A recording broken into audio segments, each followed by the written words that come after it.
R5, next shield. God, I love Astromechs. Oh, this is such a cool sequence. Yes. Oh, Man, he did a slide. Slid into home. he did. Safe. Aw. He should have a little instrument. Oh no! How is a frog living in a hot spring? Because those frogs are going to be in literally a boiling pot of water on the bar. Welcome back to New Rockstars. The Mandalorian Chapter 24, the Season 3 finale, wraps up quite a bit of Din Djarin in the newly adopted Din Grogu, but leaving a few unanswered questions from this season, but I think leaving us wondering if there's any story left to tell for these characters, or if these two might just pop up in other kinds of shows. A little arc on Ahsoka, a little arc on the Book of Boba Fett Season 6. We don't know yet, but I think, meanwhile, anyone convinced that Axe Woves or the armor were the spies are now watching this episode shouting, "Dank! This is The Break Room Presents Wookieeleaks. It's our weekly Mandalorian after show. I'm Erik Voss. Hector Navarro isn't feeling too well this week. We'll miss him. Hope he feels better soon. My Easter egg breakdown this episode is going to come out tomorrow, but right now I'm here discussing this finale episode with Tommy Bechtold. Hey, buddy. Hey, Erik. Another Mandalorian season has closed the book, and we await the next adventures for our friends. I mean, there's been speculation that Jon Favreau wants to do like 6 seasons of this show. I don't know if that's official. I'm not quite sure how you get 3 more out, but you know what?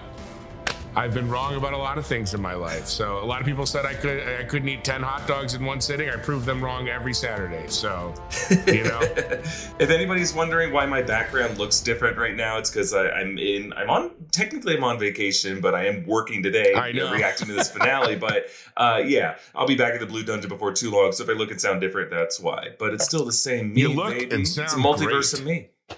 Thank you. You look and sound great too, Tommy. And it's partially because I think both of us are wearing these exclusive shirts that you get at nerdright.shop. It's the best way to support New Rockstars. We're both wearing our Mandalorian-inspired designs. I got a Grogu, now Din Grogu, designed shirt. They're really comfortable. It's really the best way to support us. Nerdright.shop. And thank you to everyone who's bought our Mandalorian shirts over the course of this season. Yes. And those of you who have written shout-outs. We love all you guys, and we really appreciate your support. Shout out to the shout-outers.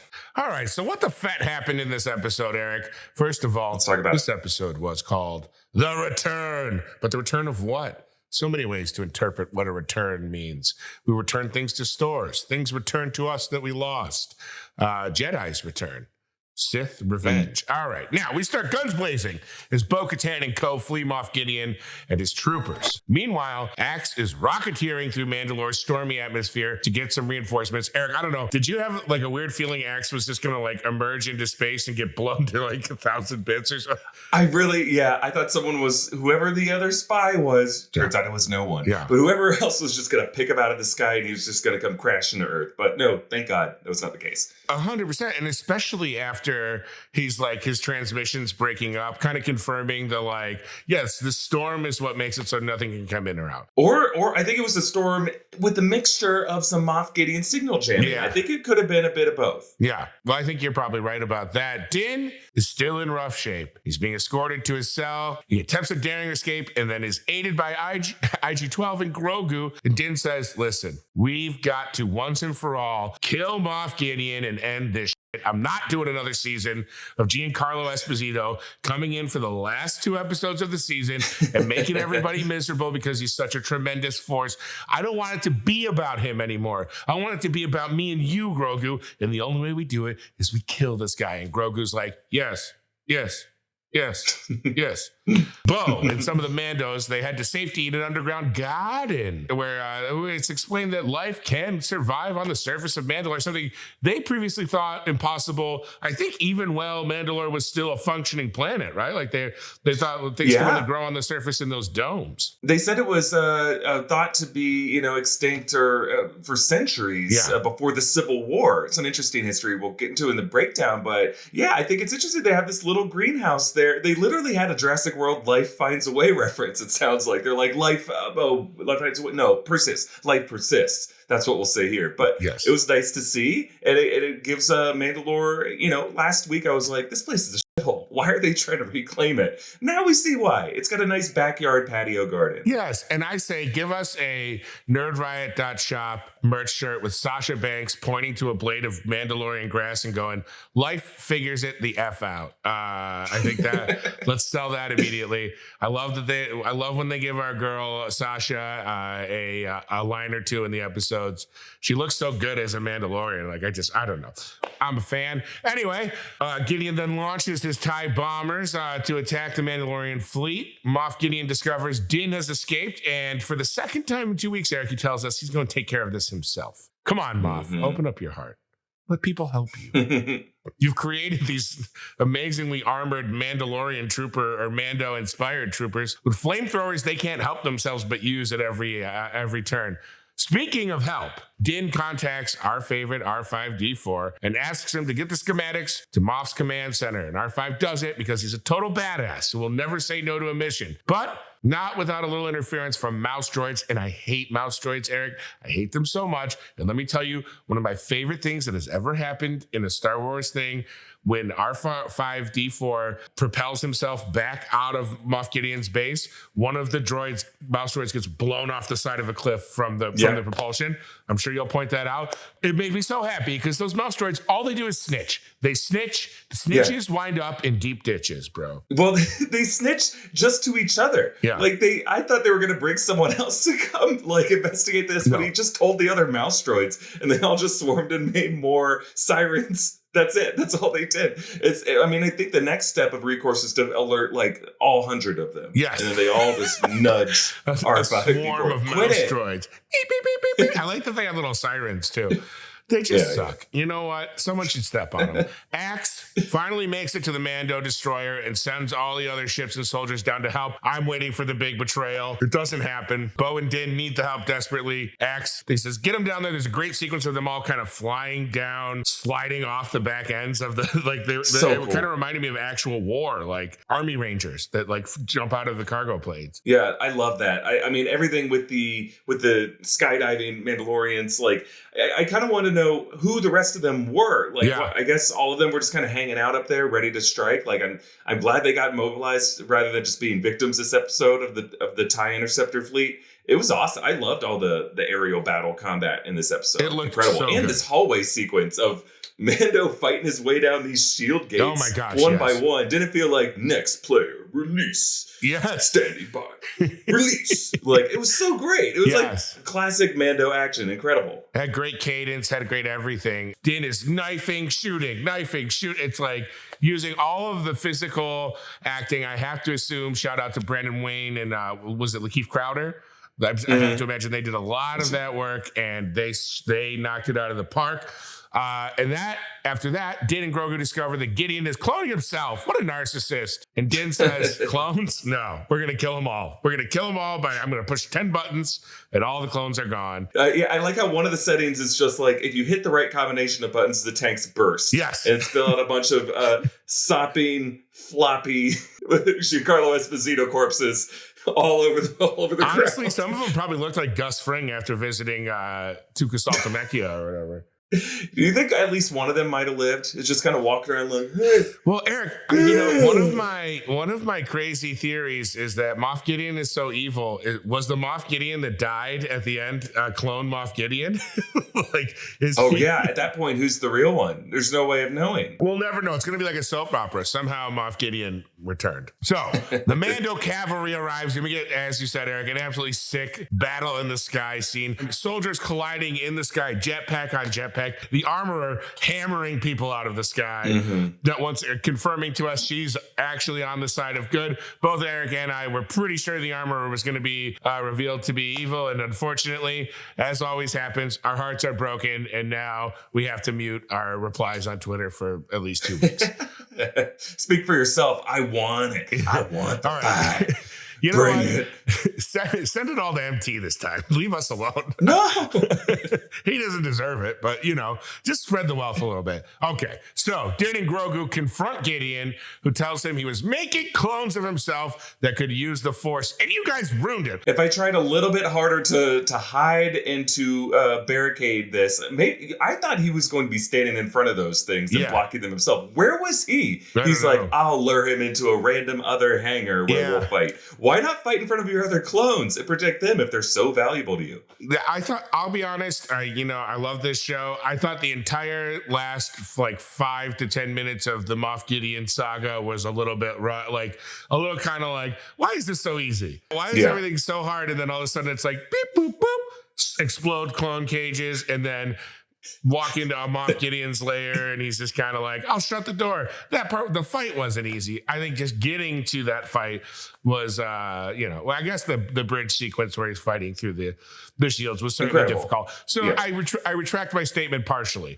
Anyway. Yeah. Moff Gideon summons his Praetorian guards, and things are looking pretty bleak for our heroes. They get separated. Moff is fighting Din. Grogu's fighting the guards. Bo-Katan comes in to save the day. She and Gideon are fighting. Din rescues Grogu. Grogu's rescued Din by turning him into a more human father. They've saved each other. And it's not looking good for Bo. Getting cracks a Darksaber with his hand. He's like, that suit is so strong. He's like, sorry. Darksaber's gone. Darksaber destroyed. Yeah. What an incredible moment that felt so understated. Now, I understand, like, the Darksaber in general, I think, is just kind of getting demythologized this season. But the fact that, like, no character we get to see their eyes as this legacy weapon over countless generations that's destroyed. Yeah. Like, it just felt like we moved on past it so quick. And we just had a character say the Darksaber's no more. But it was like something that Giancarlo Esposito said in a booth over ADR. And it felt like it had no meaning in that moment. I completely agree that the Darksaber should be destroyed narratively so that the Mandalorians can move on past it. Yeah. But just like give that moment some dramatic weight, you know? It just felt like it happened in the midst of battle where it was like the 8th most exciting thing to happen in that battle. Right.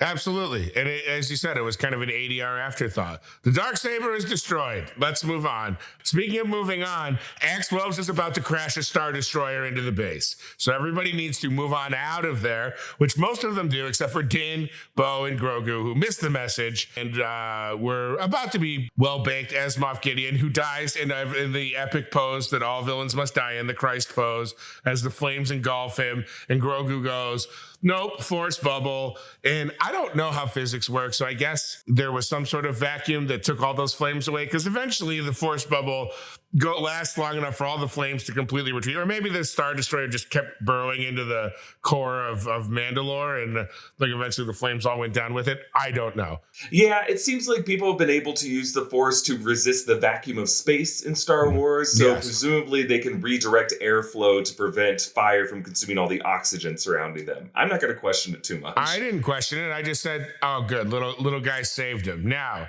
speaking of little guys, Ragnar is finally given his ceremony, and you know that the Mandalorians have learned their lesson because they're doing it in a body of water where a giant murderous creature is mere feet away. So, they've really grown from the first episode. Everyone has learned a great lesson. As long as you do it in a cave, no one can hear you scream. They did it on the top steps of the pool, kind of the shallow end before that steep drop off. That's true. So, Mando's like, don't go on step number 6. After that, it's just like... Step number 6 is a doozy. Steep cliff. So Ragnar gets his ceremony, and then Din says, can my boy also get baptized? And the armorer is like, no, because he can't talk, you idiot. And then he's like, well, he's not my foundling anymore. Now he's my son. Well, or I'll call him apprentice, but we know, like in Princess Bride, where as you wish means I love you, apprentice means son. Let's be honest.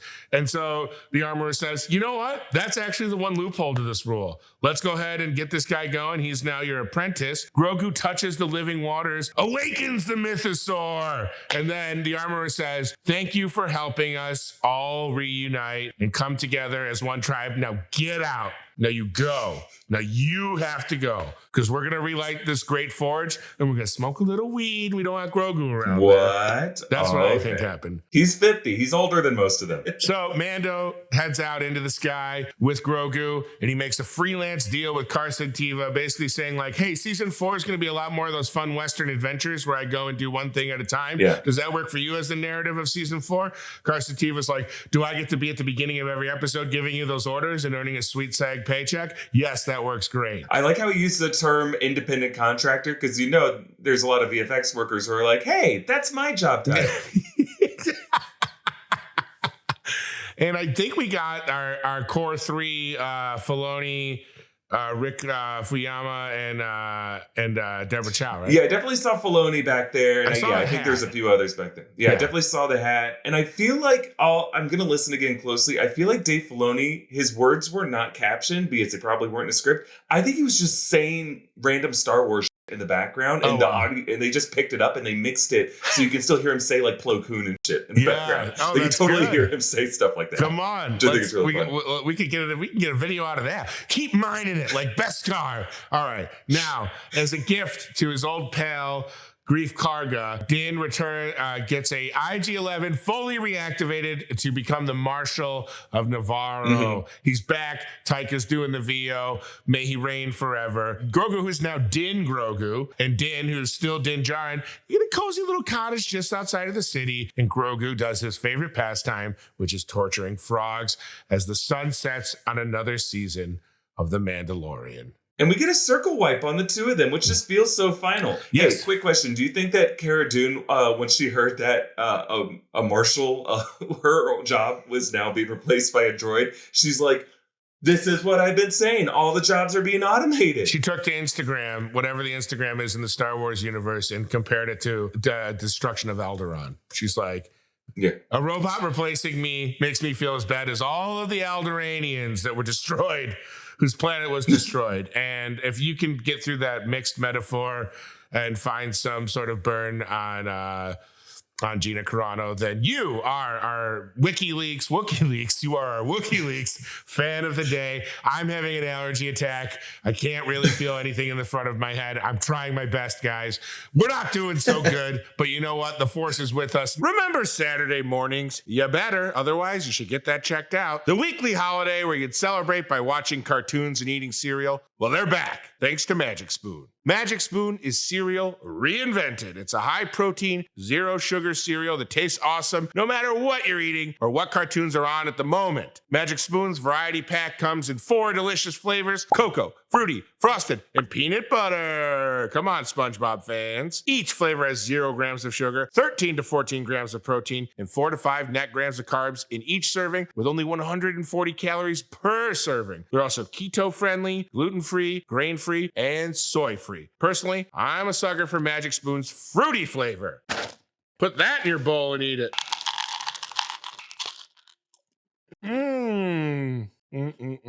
It's like a time machine for your mouth. This tastes like I have no homework to do, no chores to do, and nothing to worry about but whether to sit on the couch or sprawl out on the family room floor. Click the link below to get some Magic Spoon cereal today. You can build your very own variety box and choose from the best-selling cocoa, fruity, frosted, peanut butter, cinnamon roll, and so many more. And to celebrate Magic Spoon's birthday in April, they're offering a free box of their fan-favorite birthday cake with any order. Use the special link in the description to make sure that you get the free box and it's added to your cart. This offer will only be valid for a limited time, so don't you wait, okay? Magic Spoon is so confident in their product, it's backed with a 100% happiness guarantee. So if you don't like it for any reason, they'll refund your money, no questions asked. And if you're in Canada or the UK, well, jolly good, mate, no worries. Magic Spoon ships there too. Use the special link, magicspoon.com, Rockstars B-Day, to get a free box of birthday cake with your order. Cake,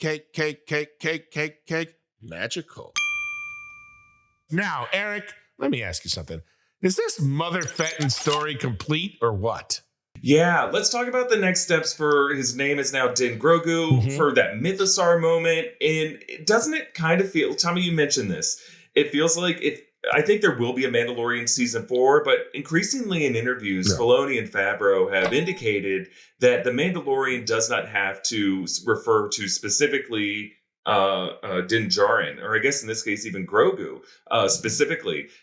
But I just don't think that there's more story for Bo-Katan to tell either. She's kind of reclaimed her birthright of reclaiming the planet of Mandalore, one that has vegetation growing on it. So unless that gets threatened again for the umpteenth time in Star Wars history, what more story is there for her to tell? It kind of feels like they want to get back to what season 1 was. They took out or they completed really all the storylines that they had, the mythologizing storylines for these characters. It just got back to this episodic vibe where they're going to merge the Mandalorian with what they had in mind for Rangers of the New Republic. If he's going to be doing these bounty missions, picking off like Imperial warlords and what their ambitions are throughout the Outer Rim. Meanwhile, they're going to shift their focus for the world building of the First Order and setting up everything in the sequel trilogy over to Ahsoka, right? Doesn't that seem to be the case? Yeah. I mean, it seems like Dave Filoni has even shifted his focus to Ahsoka, and that might be why season 3 has felt a little uneven to a lot of people. Yeah,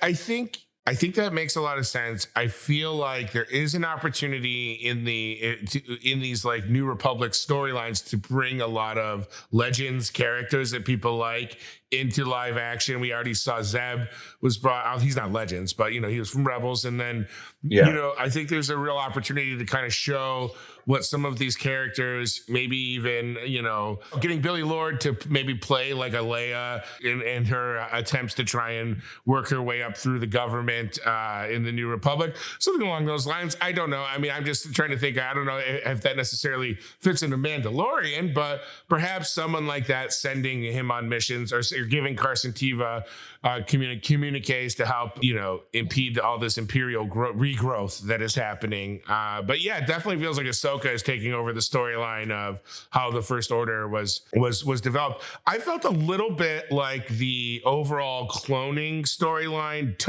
it narrowed, which maybe it needed to do. This is what we're going to talk about in the second question. Gideon's cloning plan. Now, with that, it's like it really became just about him cloning himself to make the perfect soldier, whereas we were kind of teased in the episode prior that the cloning plan was like, those of us that have watched all of the Star Wars things were like, this is how we're going to find out how somehow Palpatine returned, right? Like, this is how it's going to be. And it kind of swerved it in a way that it was like, no, this is just Gideon being like, I want to clone myself. Right. He was on a side mission that felt, I have to say, it felt a little unnecessary and narratively unimpactful. Like, I know in these after shows, especially in season finales, when we tend to be the most critical, but now's the time to do it. I think we can appreciate the journey. Sorry to interrupt. I don't think anyone's going to question the fact that you and I are fans of A, this show, and B, the world that Star Wars builds. But I think in order to they would question us if we were like, yeah, everything worked for me and there was no misdirects that I thought were not paid off well. So, they're going to question us either way. I'm sure right now people on Twitter say, well, new Rockstars, Erik Voss are mad that because the armor wasn't revealed as a spy or X-Wolves wasn't revealed as a spy, that's why it's bad. No. Absolutely not. I'm really, really relieved that the armor wasn't revealed as a spy, because even though at the beginning of the season I was like, the armor feels sus in certain ways. No. The way the character was written over the course of the season, if she was revealed to be an accomplice of Moff Gideon, that would have been awful. Yeah. And I think the same for X-Wolves. There just wasn't enough built in there to make that reveal exciting. I just think bringing Moff Gideon back just feels like, I don't think we got any more out of it. If anything, it just kind of did away. I think they wanted to establish the cloning plot as tied in with Brendol Hux and maybe have Thrawn be the tip of that spear in Ahsoka. And then, but why even bring back Giancarlo Esposito at all? Just kind of do a crazier fan fiction-y version of what he did at the end of season 1 and season 2. Yeah. Why can't I think maybe they felt they needed a big bad for this season. Yeah. But that's not always the case. The big bad can just be internal divisions. It can be man versus nature. It doesn't have to be man versus a man behind the curtain. I think that's I think it would be more interesting just to see what kind of conflicts Din Djarin could have with Bo-Katan, where both of the characters are right and we're rooting for both the characters, but they have these kind of fundamental divisions, which they started this series already having. That was already there from season 2, episode 4 on Trask. Just kind of build on the work you've already done.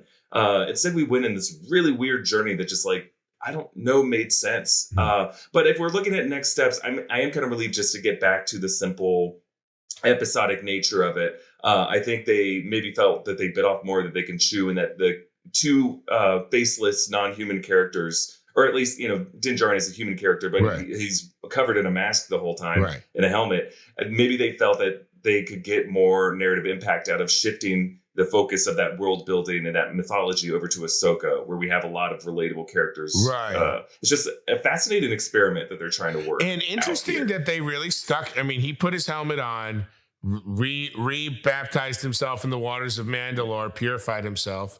And we never saw Pedro Pascal's face again, right? This season? No. I don't think we ever saw it again.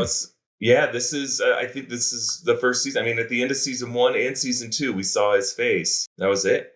We're being kind of hard on it right now, I'll admit. But I do think that there's some kind of interesting connection with Grogu in the Mythosaur. Yeah. I think Grogu's future as a character is to continue to be the Mandalorian of this series. Yes. I think in season 4, or wherever we see him again, he is destined to connect with that creature, I think, in some way. There is that moment between them. So I think just in the same way that the creature kind of blessed Bo-Katan with her birthright to reclaim Mandalore, I think Grogu had a similar moment. I agree. So the Darksaber, it's been destroyed. What now? What do we do? Like, what the Great Forge is relit? Do you think they're gonna make some new weapon or new, like, is it the warrior's way that there has to be like one sword to rule them all or one spear to rule them all? I think it's a good move structurally to take the Darksaber off the table. Yeah. Ever since Moff Gideon ignited the Darksaber in the Mandalorian season 1 finale, I was like, okay, this is a cursed blade. It's in the wrong hands, and it's always kind of in the wrong hands. It always just tears people apart. So I'm glad to see it. As I said before, I think the way they did it was just a little rushed and just a little unceremonious, but not even like intentionally unceremonious. It'd be one thing if it was just like the way Harry Potter just kind of goes and just snaps the Elder Wand and tosses it over a bridge. Right. I kind of like that. Yeah. But here it was just like in the midst of battle where it was really about 2 other people. And that battle, correct me if I'm wrong, didn't feel like it was over the Darksaber. No. Maybe it was. Maybe Moff Gideon wanted to reclaim it. At the end of last episode, he did. It just, the way it was shot wasn't framed on the Darksaber in particular. It just seemed like the show wanted to move on past it, which I get. I think feel it's like good, he wanted to kill Bo-Katan, and I feel like he wanted to kill Din Djarin. I feel like the death of both of them, and then he could continue maybe getting some blood from Grogu to make his little Force Gideons. I thought that was his quest. Although he did, once again, he was like, surrender the Darksaber to me and I'll give you a warrior's death. What's she going to be like? Okay. Like, well, everything she took the offer one time. Like, it was like, I'll spare everyone if you give me the Darksaber. And she was like, sounds good. And then he was like, I'm just kidding. I'm going to kill everyone. It was a joke. Right. I had my fingers crossed. Honestly, I think there was a symbolic gesture in taking the Darksaber off the table and crushing it this way, and almost saying like, okay, the Mandalorian is what it was in that first season. It is not a story about any kind of Jedi mythology or any kind of lightsaber. And that's what I liked really about season 1 is it did feel kind of like as a simple lone wolf and cub story about this weird orthodoxy of the Mandalorian religion and their history and their persecution. Yeah. I liked that a lot. And I liked just the simple relationship between Grogu and between Din Djarin. And I think by breaking the lightsaber here in the same week, pretty much that we're seeing new lightsabers ignited, new interesting colors of lightsabers ignited in Ahsoka, I think Lucasfilm is saying, okay, if you want lightsaber action in Jedi mythology, there's gonna be plenty of it in Ahsoka. So tune into that. And you know, throughout 3 seasons, or well, really 2 seasons, we never saw Din get any kind of handle on the Darksaber. Anytime he wielded it, he couldn't barely even pick it up, or it was like the momentum was too much for him. He was very clumsy with it. Bo-Katan obviously much smoother with it, but like still, I think you're right. I think it was like ultimately these type of weapons, laser swords as they were, they belong over on Ahsoka. A good old blaster and Crocodile Dundee knife to the chest plate of a Beskar trooper is all we needed, Mandalorian, you know? Yeah. Get him to the back of the tank, sew him up, stitch him up, bring him back. I don't think it's any coincidence that the Darksaber gets destroyed in the same episode we learn that vegetation has resprung on the planet of Mandalore, and that specifically when Grogu looked through the water at the Mythosaur, they were somehow able to bring in new light into this previously completely dark chamber, which as a viewer, I think we were both grateful for because we could actually see what's going on here. Very much. But secondly, I think there's like a symbolism of life and light finding their way to their wellspring. Yeah. And that it allowed us to peer clearly through this water, which didn't look as murky or cloudy or whatever sediment was clouding everyone's vision down there. Now it's just like a clear shot that almost feels less imposing or fearful, but it's something like we're waiting for our gentle giant kaiju to awaken and champion us. So it feels like a step in the right direction morally and in terms of these characters' souls finding redemption. I hope he sounds like Snuffleupagus from Sesame Street. I hope Jon Favreau works in a reference to Mr. Narwhal from Elf. Yes. And he's just like, Oh, bye, Grogu. Hope you find your real dad. I'm the crying, what are those little penguins? Bye, buddy. So I do have to bring up something before we're going to talk about loose ends. I have to bring up what I'm going to call my line of the year of dialogue. Jon Favreau takes a lot of shit for his, or gunk for his writing. He wrote one of the most video game lines of all time in that Navarro scene where Grief Karga was like, I've given you the deed to a cottage just outside the city limits where you can return to in between missions. And at that point, I wanted like a triangle, a PlayStation triangle to appear up on the screen and be like, press here to see the map of your cottage. I was like, the line, you can return here between missions. Was that Carl Weathers being like, I got to be a part of season 4. And the only way I can guarantee that is if Din Djarin comes to his little cottage in my hometown. I'm like, did he improvise that or did Favreau script it? Either way, brilliant. Injected straight into my veins. Listen, it's not all Shakespeare, folks. Sometimes you just got to tell the people what's going to happen. I completely agree, Tommy. I think there's a lot of lines in there that just feel like placeholder, and they're like, there's no time. We have to shoot this. And the people who watch this, there will only be a couple of gripey nerds on YouTube and on Reddit and on Twitter who will complain. Otherwise, people will be happy. And by the way, I'm not complaining. It made me laugh out loud. It was maybe not the right reaction, but I will take it. I don't have any problem with it. I love a good old fashioned, hey, this is what you can expect next year. They're going to come back to this cottage. Or the cottage gets blown up with Din's new wife inside. And he's got to go on a revenge mission. All right. Loose ends, Erik. Who the hell were the spies? Okay, I think spies, looking back, was not really meant to say that there is definitely another spy. I just think, I think writers' rooms will often name these episodes at the very end, and it'll just be the showrunner just being like, oh, this one. Internally, writers and crew people refer to episodes as the episode number. So they would refer to it as 307. Sure. Or 308 or something like that. But I think the spies just refer to the conspirators of the Shadow Council. Sure, yeah. Is it right to call people like that spies? I don't think you would call Moff Gideon a spy because he is who he is. He's walking around proudly. He's a public war criminal. But yeah, I think that's just what that was meant to be. I don't think there's obviously anything more to that. What do you think about Elia Kane? I mean, are we going to see her? When do we next see her show up? Yeah. Or is her character just gone into the pages of an intrepid comic book writer or something?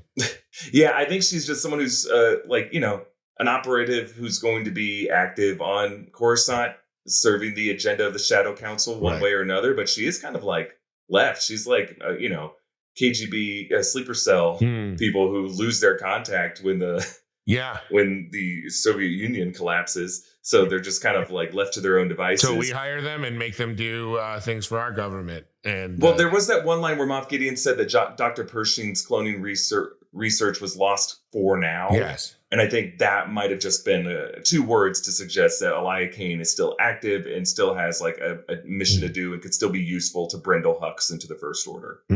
All right. Here's a question for me. I'm an armor freak.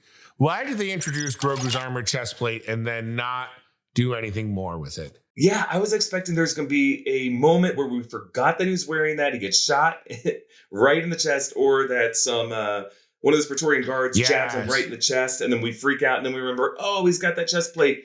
Yeah, I think that was just a little moment for Grogu to have the Mudhorn, and that's it. And he wore it under his clothes the rest of...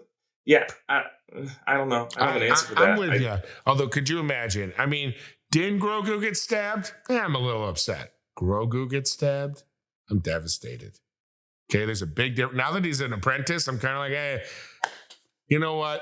He should have known better. But when he was just a foundling, I felt bad for him. He needed to be protected. All right. Now, we got this great tease of the Mythosaur early on in the season. And now all we kind of got was its last action was opening its eye.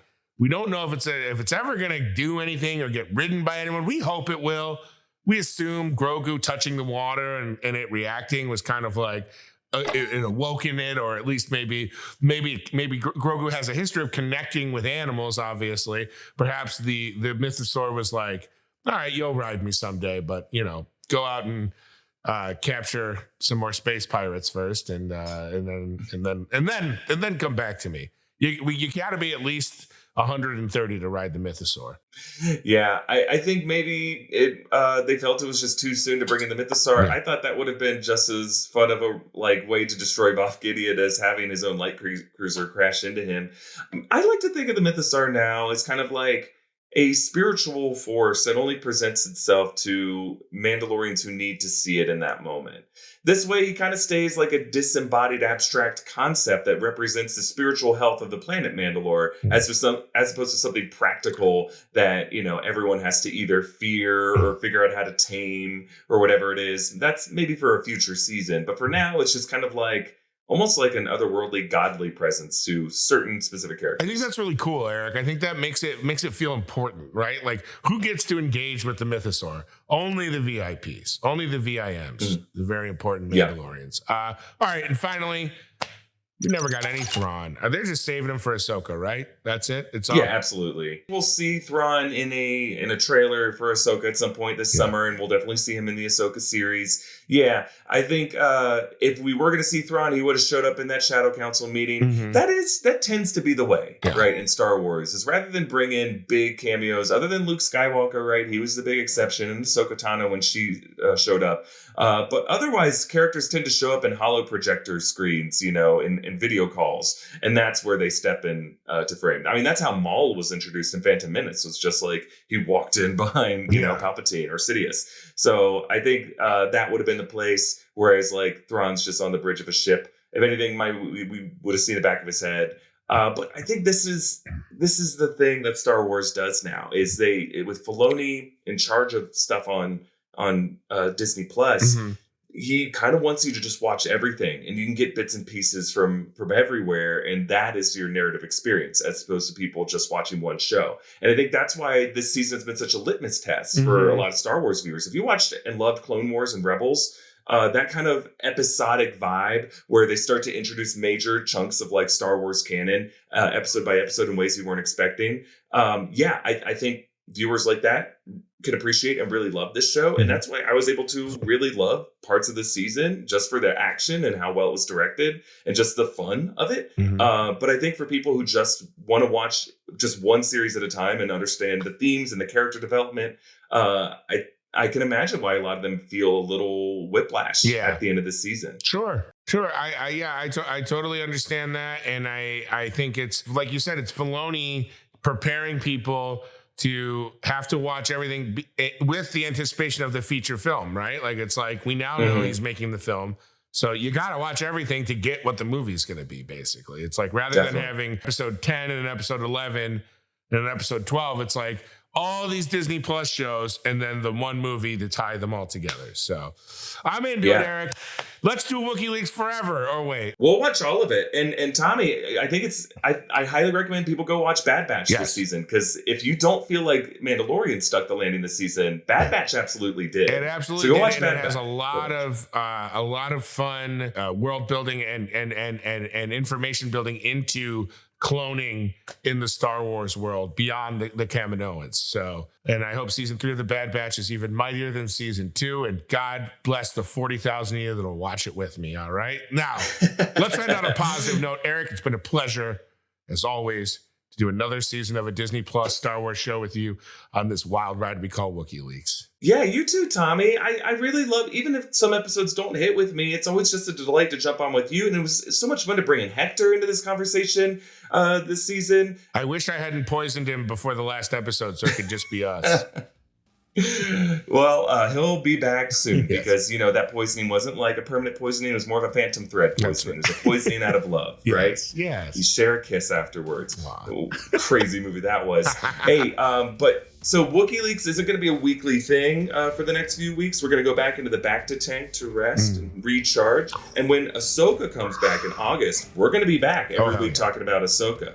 And I'm super excited for that show. It's going to be a blast. So be sure to subscribe to New Rockstars, subscribe to Wookieeleaks wherever you get your podcasts. And you can follow me at EA Voss, follow Tommy at Tommy Bechtold, and be sure to follow Hector at Hector is Funny as well. And you can also subscribe to our new channel, The Deep Dive. I have a new video coming out on Friday, a deep dive into Guardians of the Galaxy. That's going to be really great. I think you'll like it. You can support our growing network by going to nerdriot.shop and getting one of our Mando-inspired shirts. And we'll see you next time, everybody. We have spoken.